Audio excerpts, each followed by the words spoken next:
Welcome back to the channel. Welcome back. I hope that you're all doing wonderful today. Hope you're having a wonderful week. I mean, we say it every video. I'm always gonna hope you guys are having a great day, a great week. But to get straight into the video, we're gonna be going over someone who's actually very popular right now. They have their own Netflix show right now. Like, I read their book before, to be very clear. I read it before they got their own show, but it's really crazy that this person by the name of Ramit Sethi has really just, I won't say blown up because he's already well known for the people in financial world. I'm telling you, he's amazing. But now he has his own show as well on Netflix. So go check out Ramit Sethi's show on Netflix. Now, what we're going to be going over today, not his Netflix show, but his book instead. Now, this book is called I Will Teach You to Be Rich. I read this book, I would say last year, at the end of last year, and it was so good to me because, well, background story, I got this book in my school because I like picking up books that seem interesting, and then one day I was just looking around, I seen it, I Will Teach You to Be Rich, I was like, let me give it a try. And I'm so happy I did. It's such an amazing book. I literally gifted it to my cousins and my brother for Christmas. I lie to you not. Some people may think you gifted them books for Christmas. That's sucksy. Look, I always say spread the knowledge, right? That's not what I typically do, but it was just it was just so I took them to a Wizards game as well. All right, so people don't judge me. But I just thought it was such a great book that I just had to gift them this. Again, it's called I Will Teach You to Be Rich by Ramit Sethi. You just get the book on Amazon. It's a really amazing book on the world of finances. That's why we're making this video. It's just kind of a quick review on the book and some things I learned.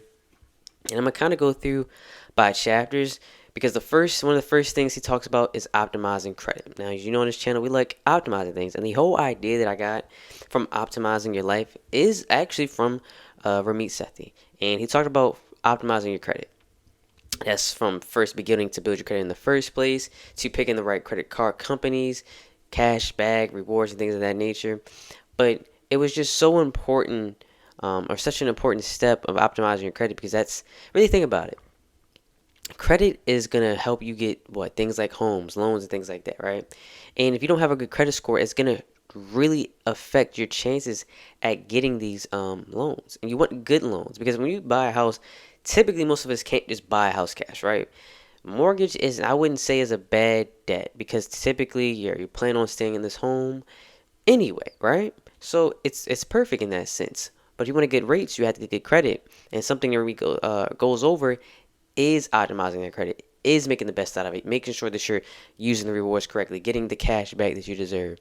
And it really is just a quick but very still important step. He even offers advice and tips on getting rid of debt and how to pay off debt. And he usually suggests paying off debt aggressively, meaning that don't just do minimum payments, like put chunks of money towards your debt. Now, of course, you make sure that you get your necessities out, like your bills, your rent, things like that. But make sure that you're paying, again, a sufficient amount of debt because you don't want that debt to carry over with you for a long time. You want to get it off as quickly as possible. So you have to suggest paying off aggressively. And again, he offers tips and advice on how to do that. He also gives some good recommendation for credit cards. Again, just an amazing chapter. And again, it's one of the first chapters of his book.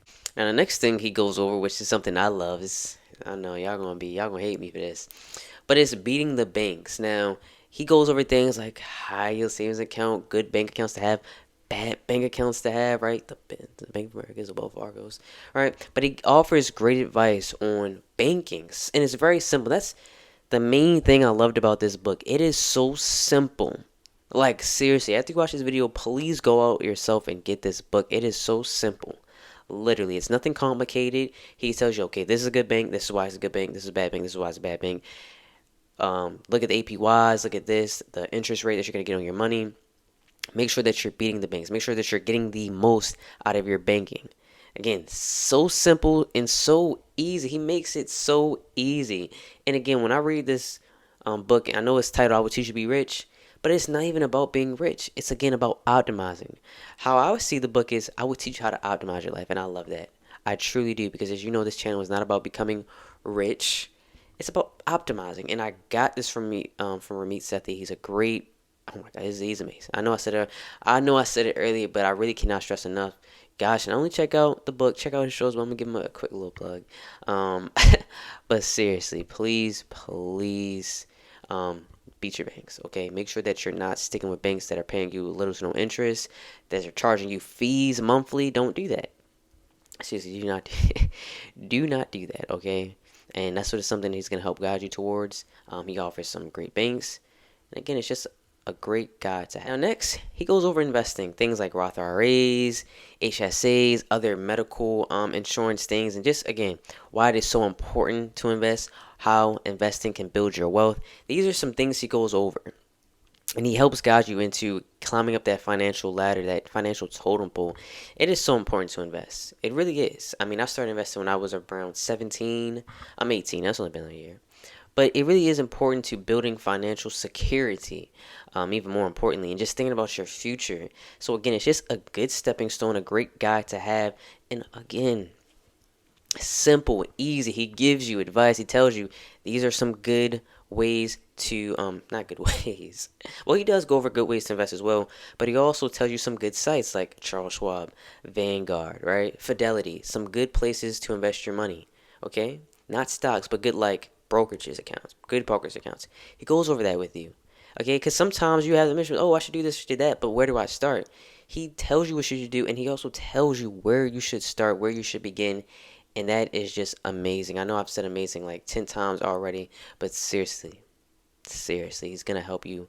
That is another point he goes over is investing, which is, again, another thing that most people struggle with. Now, this next chapter was one of my favorites chapter, which was the idea of being conscious of your spending. You know that I always talk about being conscious, not just your spending, but your everyday actions, your life, right? Again, something I must give credit to I got from Ramit Sethi, because really, truly, most of us are not conscious about where we spend our money at. We're not even just talking about tracking your spending, but I mean, just think about it. What do I like spending my money on? Do I like going on vacations a lot? Do I like going to the bars a lot? Do I like spending money on food a lot? Well, let me be conscious of this. If I can be conscious of it, I don't have to necessarily stop myself from doing these things. At least if I'm conscious, I know I just have to cut down on things that are less important to me. Maybe I'm okay with living in a one bedroom apartment, so I can, go to parties or go on vacation. Again, if I'm comfortable in that one bedroom apartment, if I'm comfortable in this 2010 car, and the payoff is that I get to go on vacation, I can do that, then that's okay because you're conscious of that. You know that you can't have it all. You're you're prioritizing what's most important to you, and you're subsidizing a few other things. Okay, of course you're not literally making yourself struggle, or you're like living in your car or anything like that. It's literally he makes it so simple to me, at least. It's just pick what you want to do, and when you pick what you want to do, know that you have to limit the other things that you're going to do. And if you're okay with that, then perfect. Do not just spend money everywhere, because you can't spend money freely. But if you like something in particular, then you do have to sacrifice other things. And if you're fine with that, that is an amazing way to continue to do the things that you love and enjoy doing. Now, this next thing that he talks about in the next chapter, he goes over a lot about automatic savings, right? Which is another idea that I got from him, because I did save automatically, but it was not like something I was preaching to people to do. It was just something I did because I was just like, okay, I just thought that was smart to do. But it really does make sense to automatically save. It doesn't matter the amount. If whatever works for you, as I've said before, automatically save it. Just think about it. You get to go to sleep and your money is just being saved. Again, you put it in a high yield savings account, even better, right? Put it into investments, even better, right? But when you automatically have money going into these accounts, you don't have to worry about anything. You don't. You have nothing to worry about. You get to live freely. You get to go to sleep freely. Okay? How amazing does that sound? So if you're working, literally don't make it a thing where I'm going to save last. Do not save last. Pay your bills, pay your debt first. The very second thing, save a certain amount of money, a specific amount of money. Make it sure it's consistent, and have that money automatically sent. And then when you have what you have left, goes back into the conscious spending. Then you get to spend on the things that you love to do. Okay? Because when he goes to conscious spending, he has like 4 categories. Now, be clear, I'm not going over every single thing in the book. Again, I want you guys to read for yourself. I don't want to just spoil the whole thing. I just want to give you the concepts of it. And the concept for this chapter, which was save when you're sleeping, I believe, was automatic savings, which is, again, an amazing tool to use. And again, You get to save money. You have your investments automatically going to different accounts. It's really just a win-win situation. Now, I believe there are 3 remaining chapters, but I'm going to end the video here, and I'm going to tell you why. I want you guys to genuinely get this book, okay? I want you guys to read it for yourselves. Then I'll go over a quick summary of what he goes over. I'm not going to just leave you on a cliffhanger. In the next following chapters, he goes over like who to trust, like financial advisors. Should you trust financial advisors?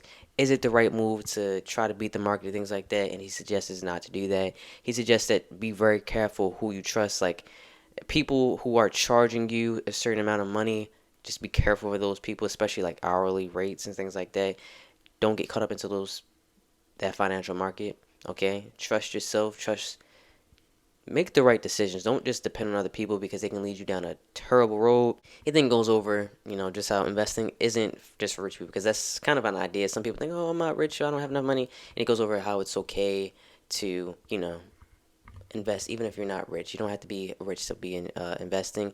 Something else he goes over, which not necessarily a chapter all about it, but weddings, how to save for your wedding, why it's important to save for your wedding. He also goes over, don't quote me on this because I don't want to, I'm kind of going off of what I know or what I remember from when I read it. But it goes over growth system, how to maintain your growth system, and again, how to just live your rich life, because that's the whole idea of it. But I'm ending it here because, again, I want you guys to genuinely read this book. It is really amazing. It is, again, I would title it How to Optimize Your Life. It's an amazing book, again, by Ramit Sethi. Great author, great person. If you're anything regarding finances, he's the person to go to. And also, again, he has his show out if you guys want to watch that. I'm pretty sure, I haven't watched it myself. I think it's mainly based around like couples and finances like that, which is also important, especially if you're a bit older. But hope you guys enjoyed the video. Please like and subscribe. Please comment down below. Maybe you guys can hit Ramit Sethi up and say, hey, my boy E made a video about your book. You should watch it, just to, so I can talk. But anyway, please, I hope you guys share the video, spread the knowledge, like, subscribe.